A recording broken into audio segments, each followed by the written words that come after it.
Finally પહોંચી ચૂક્યો છું દ્વારકા. અને તમને એમ થશે કે અચાનક મહેંદીભાઈ કેમ દ્વારકા પહોંચી ગયા. તો જમવા માટેનો હોલ્ડ કર્યો છે, તો જોઈએ શું છે કાકા જમવામાં.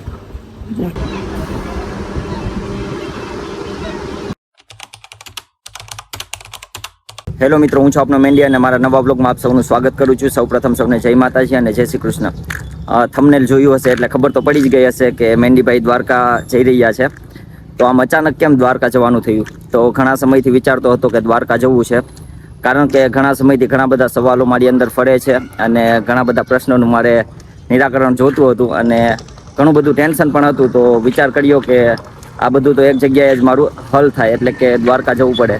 એટલે પછી અચાનક જ પ્લાન થયો છે. રાતે હું શોપ બંધ કરી અને ઘરે આવ્યો અને અચાનક એમ થયું કે હવે દ્વારકા જવું છે. તો મિત્રને ફોન કર્યો કે ટિકિટ મળશે કે નહીં. તો એણે જોયું અને કીધું કે ટિકિટ છે. પછી 2-3 મિત્રોને પૂછ્યું કે તમારે આવવું છે? તો એમણે એમ કીધું કે અચાનક તમે જાઓ છો તો નહીં મેળ આવે. એટલે એ લોકો ન આવ્યા અને પછી હું જઈ રહ્યો છું એકલો. આમ તો મારે ચાલીને જવું હતું, પરંતુ મમ્મીએ ના પાડી કે ચાલીને નથી જવું અને તારે જવું હોય તો બસમાં જા. તો ફાઇનલી હું જઈ રહ્યો છું દ્વારકા. હમણાં બસ સ્ટેન્ડે આવ્યો છું અને હવે 15 મિનિટની અંદર બસ આવવાની છે. તો આખી જર્નીમાં જોડાયેલા રહેજો મારી સાથે અને ઘણા બધા સવાલોનો જવાબ પણ મારે મેળવવાનો છે. તો એવું બધું હું તમને બ્લોગ દ્વારા બતાવીશ.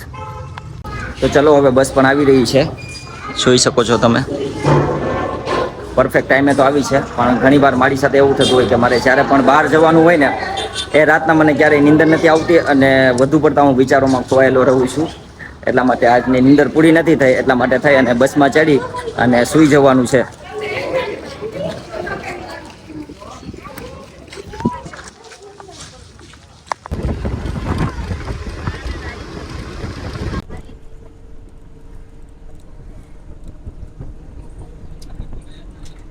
તો જમવા માટેનો હોલ્ડ કર્યો છે, તો જોઈએ શું છે કાકા જમવામાં. ચાઇનીઝ પંજાબી જે ખાવું હોય મળશે. ઓકે, વાંધો નહીં. પંજાબી થાળી જોઈએ છે અંદર. ચલો,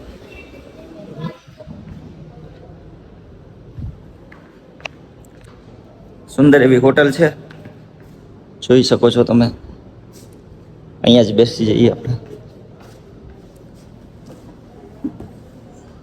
એમાં એવું છે કે પંજાબી થાળી બનતા થોડી વાર લાગશે અને બસ એટલા સમય સુધી રહી નહીં શકે, એટલા માટે થઈ અને ગુજરાતી થાળી મંગાવી છે, જે હમણાં તૈયાર છે તો આવે છે. સંતોષ ગોપાલભાઈ જો, મહેંદીભાઈ જો સારું સારું ખાય છે. આવ્યા નહીં ને તમે? અહીંયા જો દહીં છે, છાશ છે અને તમે આવ્યા હોત તો તમને મજા આવત ને.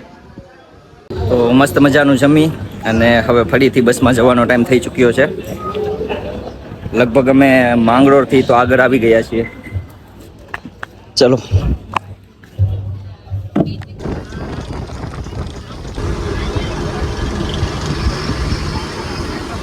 તો ફાઇનલી 350 કિલોમીટરનું અંતર, સાથે એસટી બસ અને સાથે સાથે 10 કલાકનો ટાઈમ લાગ્યો છે. અને હવે હું ફાઇનલી પહોંચી ચૂક્યો છું. ભગવાન શ્રી કૃષ્ણની ધરતીમાં પગ મૂકી દીધો છે દ્વારકામાં. અને આમ થાક તો થોડો લાગ્યો હતો, પરંતુ અહીંયા આવું એટલે મારો બધો થાક ઉતરી જાય છે. અહીંયા મારી સાથે બસમાં બધા મહેમાનો પણ હતા, તેઓ રાજસ્થાનથી સ્પેશિયલ ફરવા માટે આવ્યા હતા. પહેલાં તેઓ સોમનાથ ગયા હતા અને હવે દ્વારકા આવ્યા હતા. તો તેઓ નવા છે એટલે તેમને ખબર નથી કે હોટલ કઈ બાજુ આવે છે. તો હું તમને હોટલ બાજુ લઈ જઈ રહ્યો છું. અહીંયા જય દ્વારકાથી. જય દ્વારકાથી.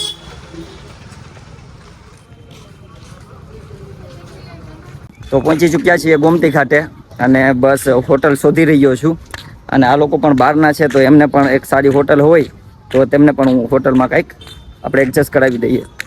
એ લોકો રાજસ્થાનથી છે અને 7 દિવસની રજા લઈ અને ગુજરાતમાં ફરવા માટે આવ્યા છે.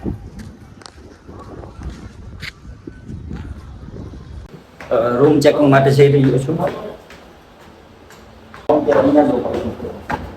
ગયા વખતનો વિડીયો હશે મારો, આમાં ઉપર જાઉં. ફાઇનલી રૂમ લઈ લીધો છે. બસ હવે ફ્રેશ થઈ અને જવું છે ગોમતીજીમાં સ્નાન કરવા માટે. થાકી ગયા. ગોમતીજીમાં સ્નાન કરવા માટે જઈ રહ્યો હતો, પરંતુ અહીંયા હું તમને દ્વારકાધીશ મંદિરની પહેલી ઝલક બતાવી રહ્યો છું. જય દ્વારકાધીશ. હવે શાંતિ મળી થોડીક.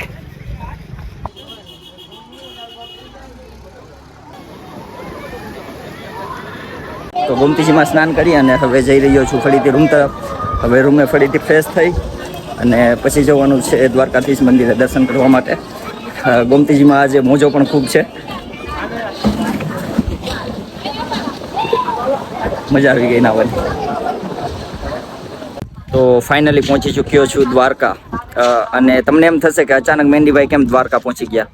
તો એમાં એવું છે કે ભાઈ ઘણા સમયથી ઘણું બધું મારા મગજમાં ફરતું હતું, ઘણા બધા સવાલો હતા અને જિંદગીમાં એવું લાગતું હતું કે ક્યાંક હું મૂંઝાઈ ગયો છું. અને તમને ખબર જ છે કે જ્યારે પણ હું જિંદગીમાં મૂંઝાઉં કે મને ક્યારે પણ રસ્તો ન મળે તો હું સીધો દ્વારકા પહોંચી જ જાઉં છું અને અહીંથી મારા બધા સવાલોનો જવાબ મળી જાય છે.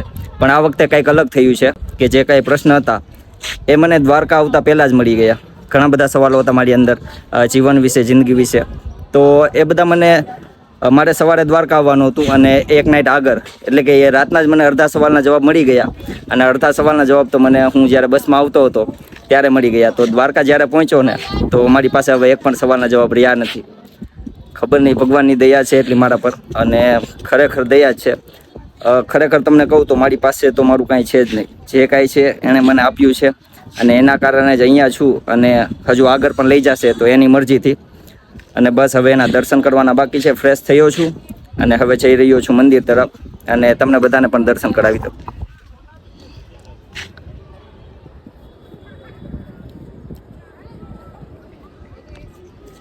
દર્શન કરી લ્યો ભાઈ, કેમ કે હું સાચું કહું તો મારી જિંદગીમાં મારું કાંઈ છે જ નહીં. મંથન અથવા મહેંદીમાંથી દ્વારકાધીશ કાઢી નાખો તો પછી કાંઈ વધે નહીં, શૂન્ય છે. એટલા માટે થઈ અને મારી જિંદગી તો એણે સવારી છે અને જ્યાં કાંઈ પણ લઈ જશે અથવા મારી સાથે જે કાંઈ પણ કરશે હું એક્સેપ્ટ કરી. કારણ કે મારા પ્લાન કરતાં ભગવાનના પ્લાન વધારે સારા હોય અને મોટા હોય છે. એટલે બધું મેં એક્સેપ્ટ કરી અને જિંદગીમાં ઘણા બધા સવાલ હતા અને અમુક વસ્તુ છોડવાની હતી તો એ પણ મૂકી દીધી છે. અને તમને પણ એક કાંઈક કહેવું છે કે જિંદગીમાં જો મારા કારણે તમને ક્યારેય કોઈ તકલીફ પડી હોય અથવા મેં ક્યારેય કોઈકને દુઃખ આપ્યું હોય જાણે અજાણે તો અહીંયાથી હું તમારી પણ માફી માંગુ છું અને તમારા બધા માટે પ્રાર્થના કરું છું કે તમે બધા હસતા રહ્યો, આગળ વધો અને એકબીજાને મદદ કરો અને દ્વારકાધીશ બધા પર આશીર્વાદ વરસાવતા રહે એવી એમના ચરણોમાં પ્રાર્થના. તો હવે ટાઈમ થઈ ચૂક્યો છે દ્વારકાધીશના મંદિરે જવાનો અને દ્વારકાધીશના દર્શન કરવાનો. કારણ કે હવે 6:45 થશે અને થોડા સમયમાં આરતી થશે તો આપણે પ્રસાદી લઈ અને મંદિરમાં આપણે પહોંચી જઈએ અને દ્વારકાધીશના દર્શન કરીએ.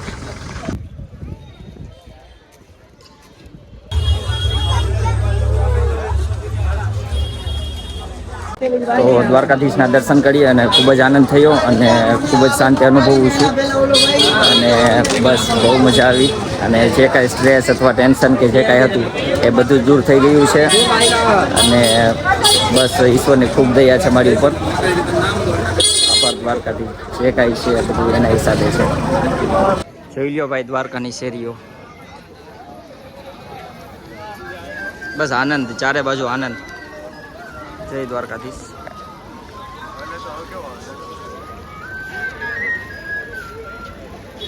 ભાંજી માટે આ લીધું છે રમકડા રમવા માટે. આખો દિવસ બધું કાંઈ ખાધું નહોતું એટલા માટે થઈ અને ખૂબ ભૂખ લાગી છે તો જમવાનું બની રહ્યું છે અને બેઠો છું હોટલમાં જમવા માટે.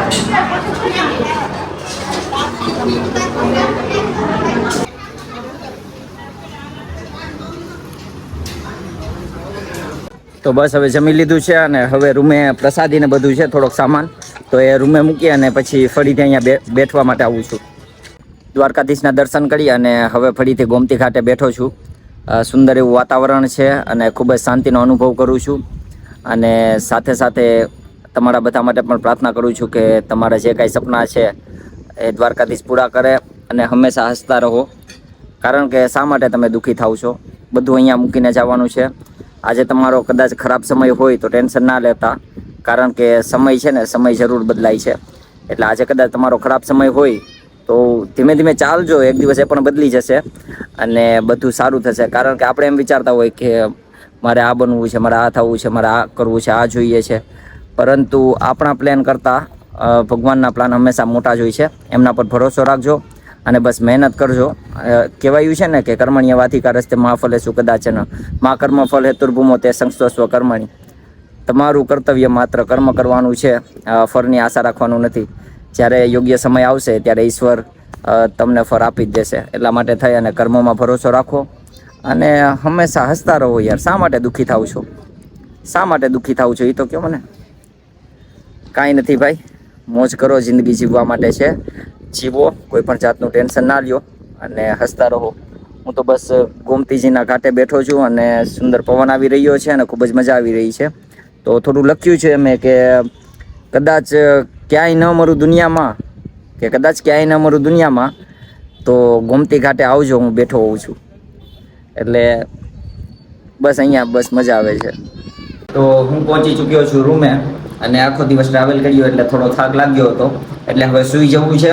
પછી સવારે ફરીથી દ્વારકાધીશના દર્શન કરી અને 7:15ની મારી ટ્રેન છે એટલે સવારે થોડું વહેલું ઉઠવાનું છે. એટલા માટે થઈ અને રૂમે પહોંચ્યો છું અને હવે સૂઈ જવું છું. સવારના 5:30 થયા છે અને રૂમ ચેકઆઉટ કરવાનો છે, કારણ કે હવે મારે મંદિરે જવાનું છે દર્શન કરી અને પછી 7:15ની બસ છે. એટલા માટે થોડો વહેલો ઉઠ્યો હતો અને બસ ચેકઆઉટ કરવાનું છે. દ્વારકાની ખુશનુમા સવાર.